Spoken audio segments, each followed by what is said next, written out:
السلام علیکم ورحمۃ اللہ وبرکاتہ۔ ربی اشرح لی صدری ویسر لی امری واحلل عقدۃ من لسانی یفقہوا قولی۔ اللہم فقہنا فی الدین، رضیت باللہ ربا وبالاسلام دینا وبمحمد صلی اللہ علیہ وآلہ وسلم نبیا۔ اعوذ باللہ من الشیطان الرجیم، بسم اللہ الرحمن الرحیم۔ وَقُلْنَا يَا آدَمُ اسْكُنْ أَنْتَ وَزَوْجُكَ الْجَنَّةَ وَكُلَا مِنْهَا رَغَدًا حَيْثُ شِئْتُمَا وَلَا تَقْرَبَا هَٰذِهِ الشَّجَرَةَ فَتَكُونَا مِنَ الظَّالِمِينَ فَأَزَلَّهُمَا الشَّيْطَانُ عَنْهَا فَأَخْرَجَهُمَا مِمَّا كَانَا فِيهِ وَقُلْنَا اهْبِطُوا بَعْضُكُمْ لِبَعْضٍ عُدُوٌّ وَلَكُمْ فِي الْأَرْضِ مُسْتَقَرٌّ وَمَتَاعٌ إِلَىٰ حِينٍ فَتَلَقَّىٰ آدَمُ مِن رَّبِّهِ كَلِمَاتٍ فَتَابَ عَلَيْهِ إِنَّهُ هُوَ التَّوَّابُ الرَّحِيمُ۔ ترجمہ: اور کہا ہم نے، اے آدم، رہو تم اور بیوی تمہاری جنت میں، اور تم دونوں کھاؤ اس سے فراغت سے جہاں سے تم دونوں چاہو، اور نہ تم دونوں قریب جانا اس درخت کے، ورنہ تم دونوں ہو جاؤ گے ظالموں میں سے۔ پھر پھسلا دیا ان دونوں کو شیطان نے اس سے، پھر اس نے نکلوا دیا ان دونوں کو اس سے جو وہ دونوں تھے جس میں، اور کہا ہم نے، اتر جاؤ، بعض تمہارے بعض کے دشمن ہیں، اور تمہارے لیے زمین میں جائے قرار ہے اور فائدہ اٹھانا ہے ایک وقت تک۔ بس سیکھ لیے آدم نے اپنے رب سے چند کلمات، پھر وہ مہربان ہوا اس پر، بے شک وہی ہے بہت توبہ قبول کرنے والا، نہایت رحم کرنے والا۔ آیت نمبر 35 سے 37 تک کی ہم آج تفسیر کریں گے۔ کیونکہ یہ تفسیر تھوڑی مختصر ہیں تو میں 2-3 آیات جو ہیں وہ آپ لوگوں کو کروا رہی ہوں۔ اچھا، حضرت آدم علیہ السلام کو اللہ تعالیٰ نے جنت میں بھیجا۔ اب اس میں جنت کا یہ نہیں اللہ تعالیٰ نے بتایا کہ کون سی جنت میں بھیجا، ٹھیک ہے؟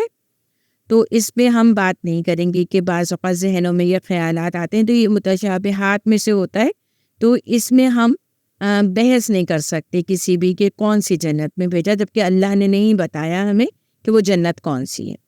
تو حضرت آدم علیہ السلام کو اللہ تعالیٰ نے جنت میں بھیجا، امتحان تھا دراصل وہ ان کا، اور اللہ تعالیٰ نے فرمایا میری جنت میں جاؤ، کھاؤ پیو خوب فراغت سے، مگر ایک درخت کی طرف کہا اشارتاً کہ اس کا پھل نہ کھانا، اور اس درخت کا بھی کوئی یہ ذکر نہیں ہے کس چیز کا درخت۔ اصل میں حضرت آدم کی آزمائش مقصود تھی، ان کا یہ امتحان تھا۔ پھر کیا ہوا کہ شیطان وہاں پہنچا اور اس نے ان کو بہلا پھسلا دیا اور انہوں نے اس درخت کا پھل کھا لیا۔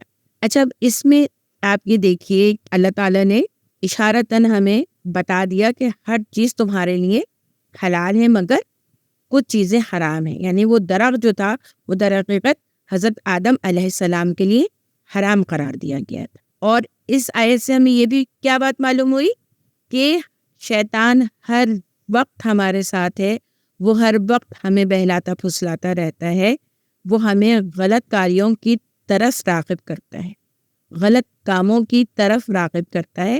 انسان کا دشمن شیطان ہے، یہ بات ہمیں اپنے ذہن نشین کر لینی چاہیے۔ اچھا، اور یہ کہ کیونکہ اس وقت حضرت آدم علیہ السلام کا امتحان مقصود تھا اللہ تعالیٰ کو، تو شیطان وہاں گیا اور شیطان نے ان کو بہلا پھسلا دیا، تو حضرت آدم علیہ السلام نے وہ درخت کا پھل کھا لیا، جبکہ اس کے قریب جانے کو بھی اللہ تعالیٰ نے منع فرمایا تھا۔ اور پھر شیطان نے انہیں پھسلا دیا اور پھر اس نے نکلوا دیا ان دونوں کو جنت سے، اس سے جس میں وہ تھے، یعنی جنت سے، اور کہا ہم نے اتر جاؤ، بعض تمہارے بعض کے دشمن ہیں۔ سورہ فاطر میں آتا ہے شیطان تمہارا دشمن ہے، اسے دشمن مانو۔ بعض مفسرین کے مطابق یہ بھی ہے کہ انسان بھی انسان کا دشمن ہے، ٹھیک ہے؟ شیطان تو ہے ہی دشمن، وہ تو کھلا دشمن ہے، لیکن جو انسان بھی انسان کا دشمن ہے، اس سے بچنا ہے، شیطان سے بچنا ہے، اور انسانوں کے ساتھ نہایت احتیاط سے رہنا ہے. اب دیکھیے جو جائز اور حلال رشتے ہیں ان کے ساتھ اور جو حرام رشتے ہیں ان کے ساتھ الگ رویے ہیں انسان کے. ٹھیک ہے. اچھا دوسری بات یہ ہے کہ انسان کا کیسے دشمن ہے کہ عورت کی ذات ایسی ہے کہ وہ مرد کو پھسلا لیتی ہے اور مرد کی ذات ایسی ہے کہ وہ عورت کو پھسلا لیتی ہے. لہٰذا نکاح کے بغیر دونوں کے تعلقات جو ہیں وہ شیطان کی طرف لے جاتے ہیں. ٹھیک ہے. اس کے بعد اللہ تعالیٰ نے کہا کہ اللہ تعالیٰ نے ان کو جنت سے جانے کے لیے کہا اور زمین ان کے رہنے کی جگہ اور ٹھکانہ بتایا اور کہا یہاں سے فائدہ اٹھاؤ، مگر یہاں سے فائدہ بھی کب تک اٹھا سکو گے؟ ایک مخصوص مدت تک کے لیے، ایک محدود وقت ہے. یعنی زمین میں بھی ہمیشہ نہیں رہنا ہے، بلکہ ہر شخص اپنی زندگی اپنی عمر پوری کر کے اللہ کے پاس اس نے جانا ہی جانا ہے. ٹھیک ہے. ان آیات میں ایک چیز یہ بھی ہمارے لیے بہت بڑا سبق ہے کہ حرام چیزوں کے قریب نہیں جانا. دیکھیے اللہ تعالیٰ نے زمین میں زیادہ تر چیزیں حلال رکھی ہیں. مطلب رزق میں آپ دیکھ لیں بہت ساری چیزیں ہیں جو حلال ہیں، لیکن نعوذ باللہ سور کا گوشت حرام ہے، وہ ہم نے نہیں کھانا. پینے کی بے شمار چیزیں ہیں جو حلال ہیں، مگر شراب حرام ہے جو ہم نے نہیں پینی ہے. لیکن جو لوگ شیطان کے بہکاوے میں ہیں وہ تمام وہ چیزیں کھاتے پیتے ہیں جن کو اللہ تعالیٰ نے جن کو کھانے سے منع فرمایا ہے، جن کو اللہ تعالیٰ نے حرام قرار دیا ہے. اچھا پھر کیا ہوتا ہے کہ ایک دفعہ اگر حرام منہ کو لگ جائے تو پھر گناہ کا احساس ہی مٹ جاتا ہے.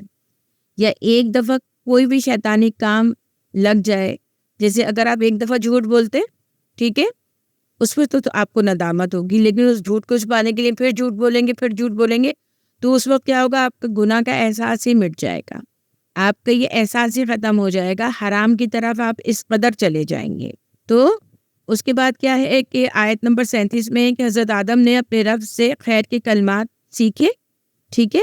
اچھا اب جو کلمات اللہ تعالیٰ نے سورہ الاعراف میں ہیں، ربنا ظلمنا انفسنا وان لم تغفر لنا وترحمنا لنکونن من الخاسرین، یہ وہ الفاظ ہیں جو حضرت آدم علیہ السلام کو اللہ تعالیٰ نے سکھائے. کیوں سکھائے؟ کیونکہ حضرت آدم علیہ السلام غلطی کرنے کے بعد بہت زیادہ پشیمان ہوئے، مگر ان کے پاس الفاظ نہیں تھے کہ وہ اپنی پشیمانی کا اظہار کرتے اللہ تعالیٰ کے سامنے. ان کو سمجھ نہیں آ رہا تھا کہ وہ اللہ سے ندامت کا اظہار کیسے کریں. تو پھر کیا ہوا؟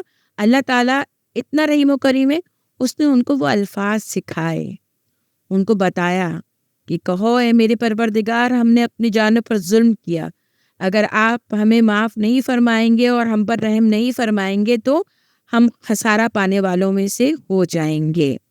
اور جب اللہ کے حکم سے اللہ تعالیٰ کے سکھائے ہوئے الفاظ میں حضرت آدم نے اللہ تعالیٰ سے دعا مانگی تو اللہ رب العالمین ان پر مہربان ہو گیا، اور بے شک وہ بہت زیادہ توبہ قبول کرنے والا ہے اور بہت رحم کرنے والا ہے. اس آیت سے ہمیں اللہ کریم کی رحمت کا پتہ چلتا ہے کہ اللہ ہی ہے جو توبہ کی توفیق بھی دیتا ہے، طریقہ بھی بتاتا ہے، دعا کا طریقہ بھی بتاتا ہے، اور توبہ کرنے کے کلمات بھی سکھاتا ہے. اللہ کی رحمت بے مثال ہے کہ انسان اس ہی کی نافرمانی کرتا ہے، اللہ ہی کی نافرمانی کرتا ہے، مگر وہی ہے غفور الرحیم جس نے اس کو توبہ کا اختیار دیا ہے اور وہ طریقہ بتایا ہے. اگر اس کے بندے نے شیطان کے بہکاوے میں آ کر گناہ کر لیا ہے تو وہ تو رحمان اور رحیم ہے. اول تو بات یہ ہے کہ ہمیں گناہوں سے بچنا چاہیے، مگر اگر گناہ سرزد ہو جائے، شیطان اور نفس ہمارے ساتھ ہے، تو پھر توبہ کریں، اور توبہ دل کی ندامت کے ساتھ، اور پھر اس گناہ کی طرف پلٹنا نہیں ہے، اس گناہ کی طرف دوبارہ نہیں جانا. اصل میں بات یہ ہے کہ انسان کے اندر اگر گناہ کی ندامت پیدا ہو جائے تو یہی اصل توبہ ہے. اب ایک بات اور یہاں قابل غور ہے، وہ یہ ہے کہ دیکھیے غلطی ابلیس سے بھی ہوئی، اس نے اللہ کے حکم سے انکار کیا، مگر اس کو اپنی غلطی پر ندامت نہیں ہوئی، وہ تکبر کی وجہ سے اور اکڑ گیا۔ اس نے کہا کہ لو میں مٹی سے بنے ہوئے انسان کو سجدہ کروں۔ اور یہی غلطی آدم سے بھی ہوئی، ان سے بھی اللہ کی نافرمانی ہوئی، لیکن وہ بہت پشیمان ہوئے، وہ اللہ تعالیٰ سے توبہ کرتے رہے، اور اللہ تعالیٰ نے اپنے بندے کو کیا سکھائے؟ توبہ کے الفاظ سکھائے۔ حضور اکرم صلی اللہ علیہ وآلہ وسلم کی ایک حدیث ہے، آدم کی تمام اولاد، تمام انسان خطا کار ہیں، ان میں بہتر وہ ہیں جو توبہ کرتے ہیں۔ تو اللہ تعالیٰ کے ہاں توبہ کا دروازہ ہر وقت کھلا ہے، اور دل سے اور اخلاص سے اور پوری پشیمانی اور ندامت کے ساتھ جو اللہ تعالیٰ سے توبہ کرتا ہے تو اللہ تعالیٰ اس کی توبہ قبول کرتا ہے اور اس کے گناہوں کو بخش دیتا ہے۔ حضرت ابراہیم علیہ السلام کی دعا ہے کہ اے ہمارے رب، ہم سے قبول کر، بے شک تو ہی سننے والا اور جاننے والا ہے، اور ہماری توبہ قبول کر، بے شک تو بڑا توبہ قبول کرنے والا اور نہایت رحم والا ہے۔ توبہ کی بنیادی شرط یہ ہے کہ دل کی گہرائیوں سے توبہ کی جائے اور اس گناہ کی طرف نہ پلٹا جائے جس کے لیے ہم توبہ کر رہے ہیں۔ اللہ تعالیٰ ہم سب کو توبہ کی توفیق دے، گناہوں سے بچنے کی توفیق دے، اور قرآن پاک کو صحیح طور پر پڑھنے اور اس کو سمجھنے اور اس کے احکامات پر عمل کرنے کی توفیق دے۔